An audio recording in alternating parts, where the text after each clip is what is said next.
The top four in the Premier League is getting interesting, and there is a lot to talk about going into the last 3 games of the season.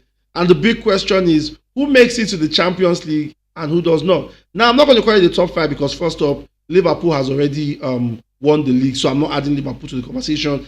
And the same would have been said for Arsenal if they had not lost their game against Bournemouth, which they did, which makes it an interesting conversation. Now, as we know, Arsenal losing that game puts them not far off from Man City with just 3 points, knowing that Man City won. And we're going to have a lot of conversations about this. First off, the table is showing that when you look at these teams, between Arsenal and Man City, there is only 3 points. Man City and Newcastle only about a point. Newcastle and Chelsea, I don't think there's any points at all. Chelsea and Nottingham Forest about 2 points. Nottingham Forest and Aston Villa, I think there is a little point gap there, but it doesn't really say much because if you lose your last 2 games and the other team can win their last games, they stay up while you go down, which makes for an interesting conversation altogether. And first off, we will be talking about Arsenal Football Club, who, if you asked me, they messed up.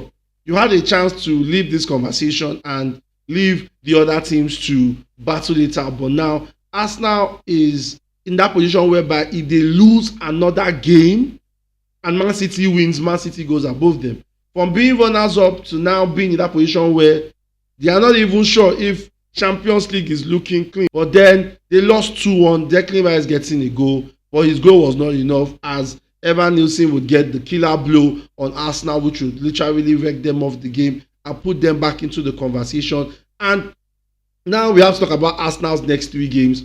One of those 3 games, I'm afraid to say, is Liverpool. Now, Liverpool has won the league, as we know, so people will say, oh, they don't really have much to play. Most likely, they are going to leave it up for Arsenal, but I don't think so. Liverpool also want to prove a point, and aside Liverpool, they still have Newcastle to play, and their last game of the season is against Southampton, which should be an easy win for them. But we look at these 2 teams they have to play, Newcastle and Liverpool. These are tough games.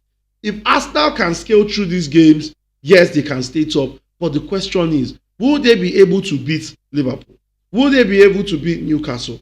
I don't know, but I don't think with the way things are going, even if they beat Liverpool, they'll be able to beat Newcastle. And that brings a problem to them because the next team in conversation, which is Man City, they beat Wolves on Friday. They were the first game of the season. They were the first game of the opening match night, And upon winning that game, there is confidence on Guardiola's side. The team has been playing well. Upon beating them, they have Southampton to play next. It's not much of a game. And then they have an FA Cup against Crystal Palace. And they have Bournemouth and they have Fulham. I don't see Man City losing any of these games.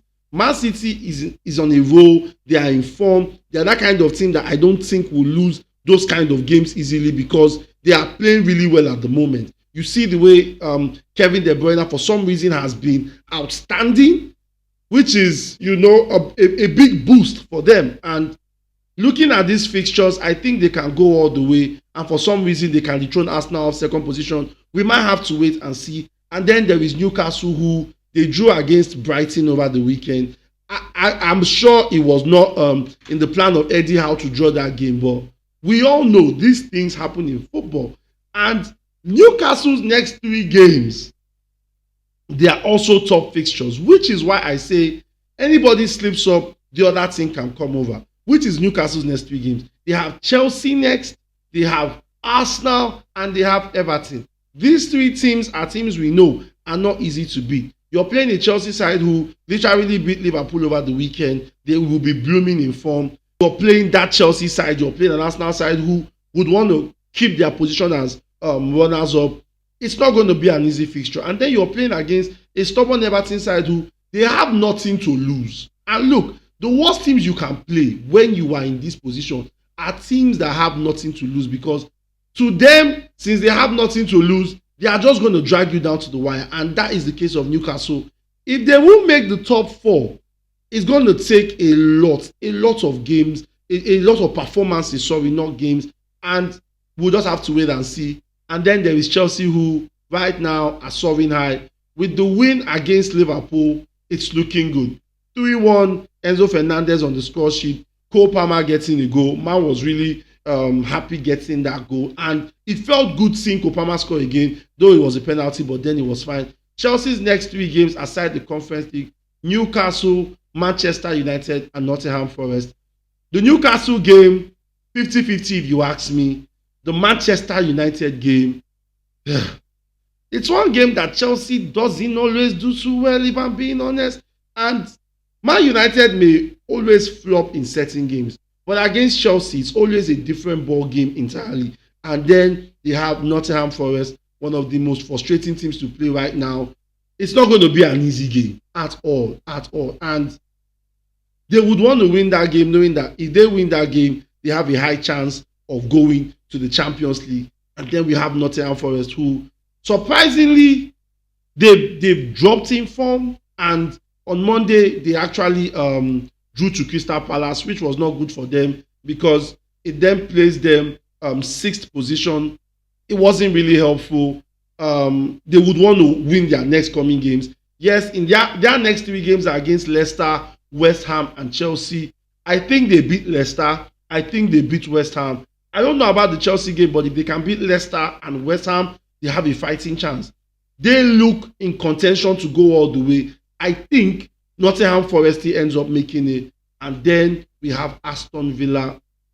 Look, I don't know what is happening to Unai Emery's men, but they've not been impressive. Their last game was not that impressive. They found a way to, struggle past the game, but we have to look at their next 3 games. They have Bournemouth, they have Tottenham, and they have Manchester United. The Bournemouth game is going to be difficult for them. It's not a game that's always easy for Aston Villa. They have Tottenham. I think they win Tottenham. And I also think they win Manchester United. And this then brings me down to the prediction basis. Who do I think will end up top looking at the fixtures for each of these teams? I think, in my opinion, I think Arsenal will surely finish tops. Man City will also finish tops. I think Chelsea finishes top. And I think Aston Villa finishes above Bournemouth. Yes, Bournemouth looks like they have the easier fixtures, but this is Aston Villa we're talking about here.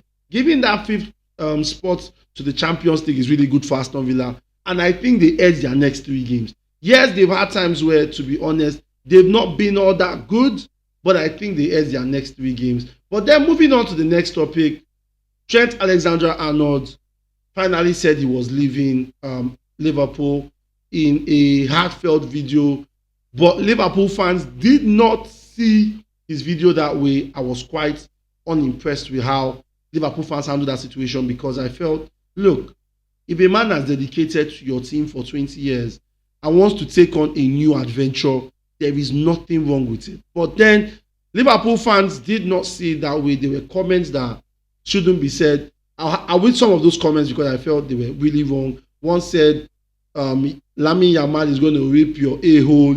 One said, what do they call it? He who betrays will always walk alone. That was really bad. There were so many negative comments. There was another comment that said, winning titles with Real Madrid is like losing your virginity to a street lady. Let me put it that way. Another one said, this is why you will never be Steven Gerrard and you will walk alone. Like, yo, another one said, jog on rats. The comments were wrong. I felt like this man has given enough to say he wants to leave the team. You might not like his decision, but you have to respect the fact that, look, while he was here, he gave his best. Yes, he's leaving the team. It hurts to see one of your players who, for some reason, is getting to his prime and is playing a lot better, wanting to leave. But he has a right to. And the way Liverpool fans handled it, I wasn't really happy.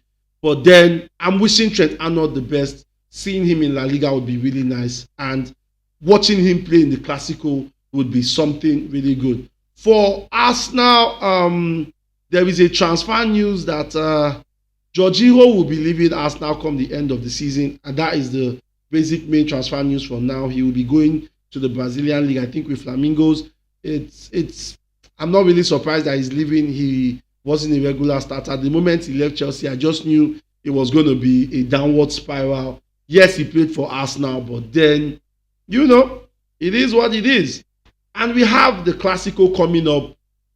Look, the points currently between we and Real Madrid is 4 points, and winning the Classico is important. I feel like Barcelona has the edge because our players are fit. Real Madrid has a lot of injury issues and some suspension issues, which, if you ask me, favors my team. But I still think in the coming Classico, forget the loss against Inter Milan, I feel that we will edge Real Madrid well. Most Real Madrid fans can come and banter and say, oh, this, that. I feel Barcelona still win this league, and I feel that we are still going to win the Classico. Looking forward to the Classico, we have been the best team by far in the league. And we've played Real Madrid 3 times already.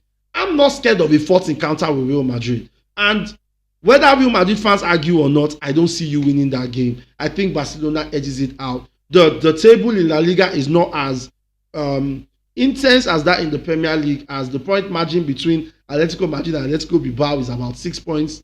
I don't think Atletico Madrid lose all their games, but qualification pots are already short for Barcelona, Madrid, Atletico Madrid. Even Atletico Bilbao, they may be shaky, but it's still looking short for them. And if you ask me, Barcelona wins the league and the rest just qualify behind them.